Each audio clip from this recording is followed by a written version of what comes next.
Tapos na ang unang araw ng historic impeachment trial ni Vice President Sara Duterte.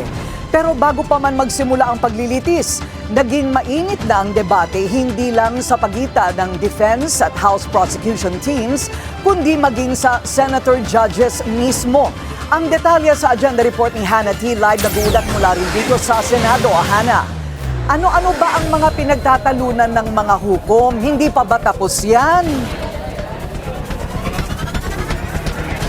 Corina, humirit kasi itong si Senator Judge Alan Peter Cayetano sa panimula ng impeachment trial ni VP Sara at sinabi niya kung kaya naman pala nitong si Senator Judge Win Gatchalian ang mga hamon bilang Senate President, bakit hindi na lang din daw siya ang maging presiding officer ng Senate Impeachment Court?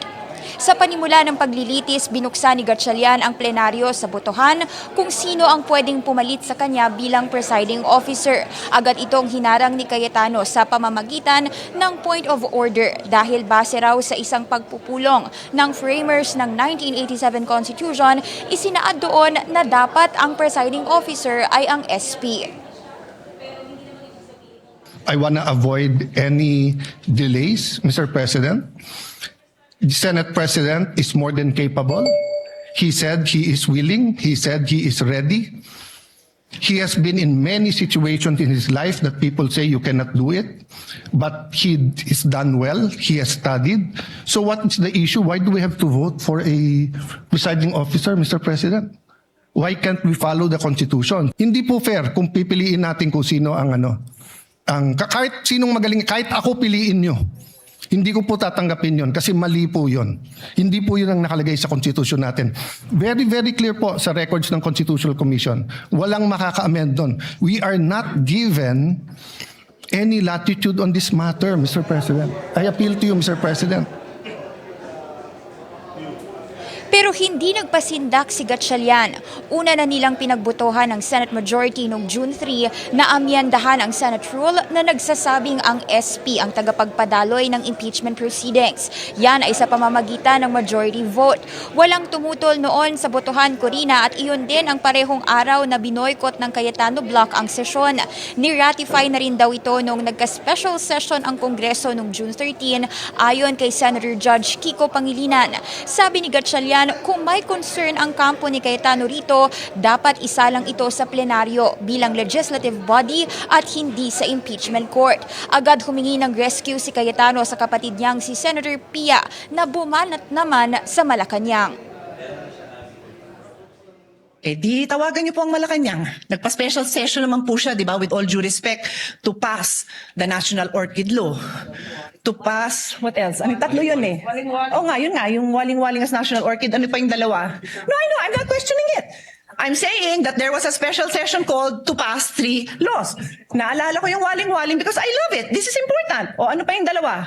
Unfortunately, hindi ko na maalala. Dalawang naturalization. Sports-minded po tayo. Love po natin yun. Nagkaroon ba ng laban between now and July para mag-special session tayo para doon? Hindi ko alam. But in any case, ito importante to, di ba? Di kung pa-i-insist nyo na yung impeachment amendment na yan kailangan gawin ng special session, papatawag tayo ng special session. Mukha namang very supportive naman ang Malacanang sa majority. Sa kabila ng mga hamon ng Cayetano siblings, natuloy pa rin ang botohan pagdating sa pagpapaupo kay Senator Cheese Escudero bilang bagong presiding officer. Una nang lumitaw ang pangalan niya para sa pwesto dahil siya rin ang naging presiding officer sa impeachment proceedings ni VP Sara nitong nakaraang taon. And I'm allowed to object and I'm allowed to explain my objection. You are allowed to object, but we will No, proceed Mr. with President. the division Mr. of the President, House. point of order. Those who are, Mr. Point of order, those Mr. who are President. in favor of the Mr. motion President, of Senator you're allowed to Lacson, explain para ma-convince mo nga please yung iba. raise your hand. We will vote by raising of hands. So, those who are in favor of the motion of Senator Lacson electing Senator Cheese Escudero as the presiding officer, please raise your hand. Sa botong 12-8, naluklok na si Escudero sa pwesto. Paratang ni Cayetano, may impormasyon daw siyang natanggap na nagkaroon daw ng pag-uusap sa opisina ni SP kaugnay ng bank records ni Escudero. Dito nagkatensyon ulit sa pagitan ni Cayetano at Gatchalian na humantong na sa panandaliang suspension ng proceedings. This is my explanation. This is my To the explanation. gentleman This is from factual Taguig. and this is my explanation. So I will stop there. With all I- due respect, your statement's already out of order. It has nothing to do with the topic on hand. No, Mr. And President. the presiding officer will strike off. It has the- all to do with this. Will strike off It has all to do. the I do not, statements Mr. President. pertaining to Senator Mr. Escudero. President, kaibigan ko si I Senator direct the Escudero. stenographers to I strike don't off doubt these him. statements. He is the victim here. I'm not doubting him. I'm not doubting he will be fair. I am saying, do we want a fair suspend trial the or not, session Mr. for a few President? minutes to request the presiding officer, Senator Chis Escudero, to ascend the rostrum. Umakyat pa rin si Escudero sa rostrum at siya na nga ang tuluyang naging presiding officer. Bago yan, inappoint na rin si Attorney Reggie Tonggol bilang impeachment court spokesperson for the second time. Dati na rin siyang spokes sa ilalim din ng pamumuno ni Escudero. I would like to thank my colleagues for their trust and confidence. I did not seek nor did I ask for this responsibility, but neither will I shirk from fulfilling this duty without fear or favor. Pinaalala ni Escudero na nananatiling 16 ang boto para i-convict ang bise alinsunod sa konstitusyon sa kabila ng pagiging pilay ng Senado ngayon pagdating sa numero. Yan ay dahil kulong na rin si Senator Rodante Marcoleta kaugnay ng kasong plunder matapos ang pagkakulong naman ni Senator Jinggoy Estrada sa parehong kaso. On the run naman ngayon si Senator Bato de la Rosa dahil sa isang ICC warrant.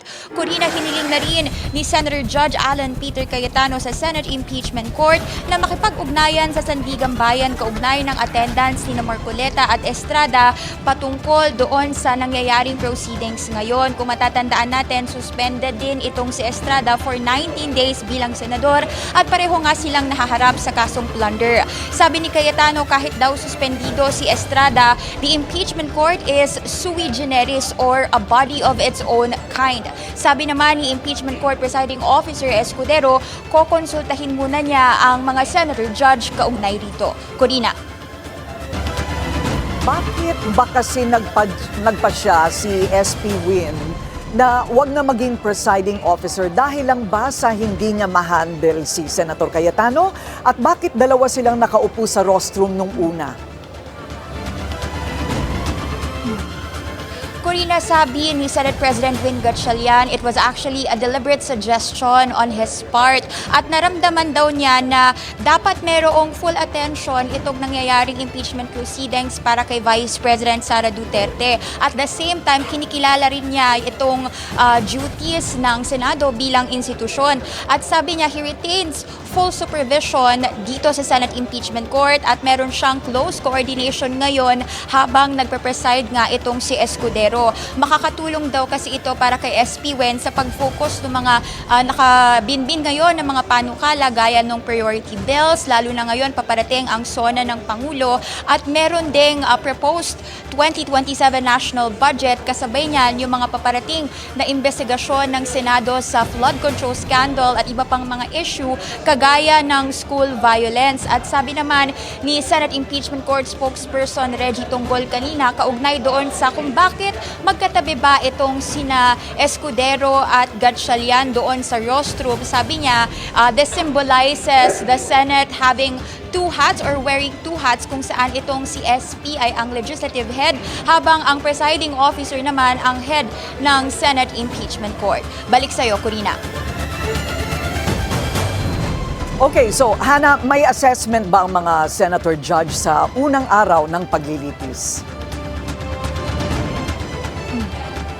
So far, far, Corina, wala pa tayong naririnig mula sa kampo ng mga senador bilang mga senator judge. Ang nakakausap pa lang natin before the airing of this report ay ang si Senate Impeachment Court spokesperson Reggie Tunggol, at napag-usapan nga kung ano yung posibleng aksyon doon sa suggestion nitong si Senator Judge Alan Peter Cayetano tungkol dun sa pag-attend ng dalawang senador na currently ay detained na sina Marcoleta at itong si Estrada.